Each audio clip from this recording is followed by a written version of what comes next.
Hey, I want to respond to this. So look, for 4 years in the United States of America, we had a president who stood up at press conferences and talked tough about Vladimir Putin, and then Putin invaded Ukraine and destroyed a significant chunk of the country.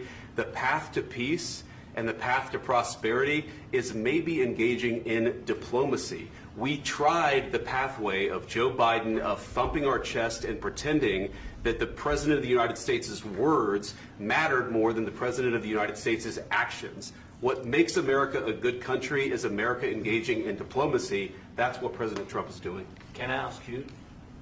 Sure. Yeah? Yeah. Okay. So he occupied our parts, big parts of Ukraine, part of East and Crimea. So he occupied it on 2014. So during a lot of years, so I'm not speaking about just Biden, but those time was Obama, then President Obama, then President Trump, then President Biden, now President Trump, and God bless, now President Trump will stop him. But during 2014, nobody stopped him. He just occupied and took. He killed people. You know what the contact line? 2015. 2014 2014. and 2014. 2014. Yeah. So I was not here. Yeah, but that's exactly right. Yes, but during 2014 till 2022, yeah, the situation the same. The people are been dying on the contact line. Nobody stopped him. You know that we had conversations with him, a lot of conversation, my bilateral conversation, and we signed with him. Me, like a new president.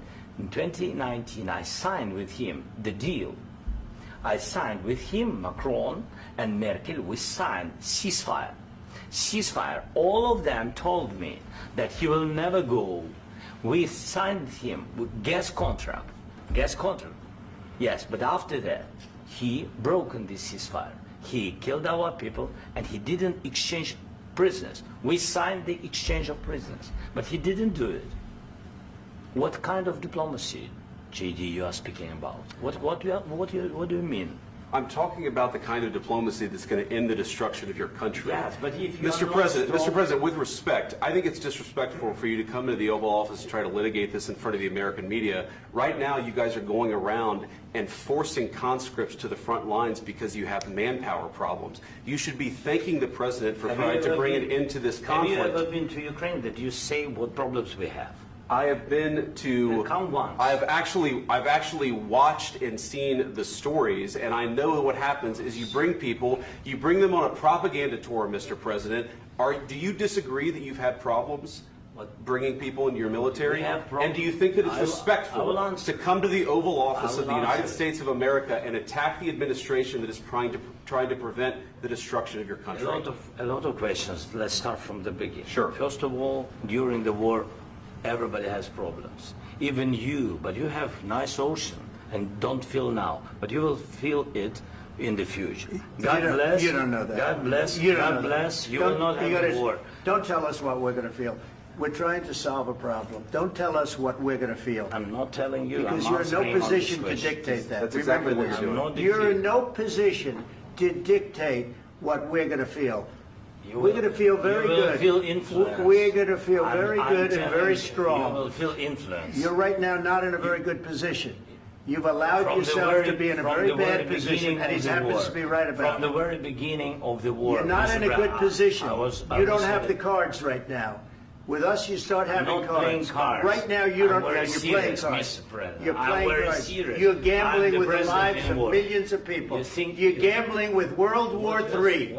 You're gambling with World War III.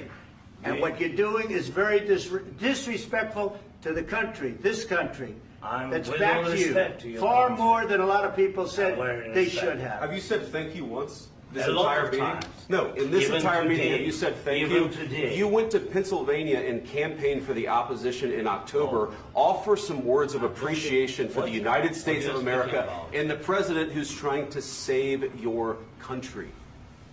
Please, you think that if you will speak very loudly about the war, you He's can... not speaking loudly. He's not speaking loudly. Your country's in big trouble.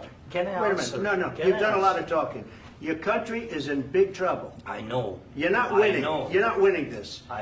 you have a damn good chance of coming out okay because of us. Mr. President, we are staying in our country, staying strong from the very beginning of the war. We've been alone, and we are thankful. I said thanks You haven't in been this alone. cabinet, You and haven't not been only alone. in this cabinet. We gave you, through I this said stupid thank you. president, $350 billion. You voted we gave for you your military president. equipment, You and you voted men for are your brave, but they had to use our military. What about West If you didn't have You our invited military me- equipment, you invited if me you to didn't speak- have our military equipment, this war would have been over in 2 weeks. In 3 okay? days, I heard it from Putin. In 3 days, this is something Maybe new. less. In 2 weeks, of course, It's yes. going to be a very hard thing to do business like this. I Then tell you. just say thank you. I said a lot of times that there, thank you except to that- American people. Except that there are disagreements, and let's go litigate those disagreements rather than trying to fight it out in the American media when you're wrong. We know that you're wrong. But you see, I think it's good for the American people to see what's going on. I understand, sir. I think it's very understand. important. That's why I kept this going so long. You have to be thankful.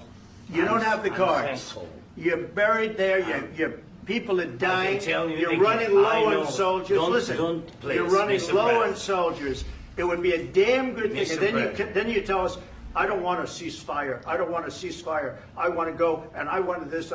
Look, if you could get a ceasefire right now, I tell you, you take it so the bullets stop flying and your men stop getting killed. Of course, we want to stop the war. But you're I saying said- you don't want a ceasefire. But I said to you, I want a ceasefire. with guarantees. Because you'll get a ceasefire faster than an agreement. Ask our people about ceasefire, what they think. That wasn't doesn't with matter me. for you what- that what wasn't this with me. means. It That was wasn't with with you. a guy named Biden who was not a smart person. This That is was your, with, this that was is with your Obama. president. It was your president. Excuse me. That was with Obama, who gave you sheets, and I gave you javelins. Yes. I gave you the javelins to take out all those tanks. Obama gave you sheets. In fact, the statement is Obama gave sheets and Trump gave javelins. You got to be more thankful, because let me tell you, you don't have the cards. With us, you have the cards. But without us, you don't have any cards. It's going to be a tough deal to make, because the attitudes have to change.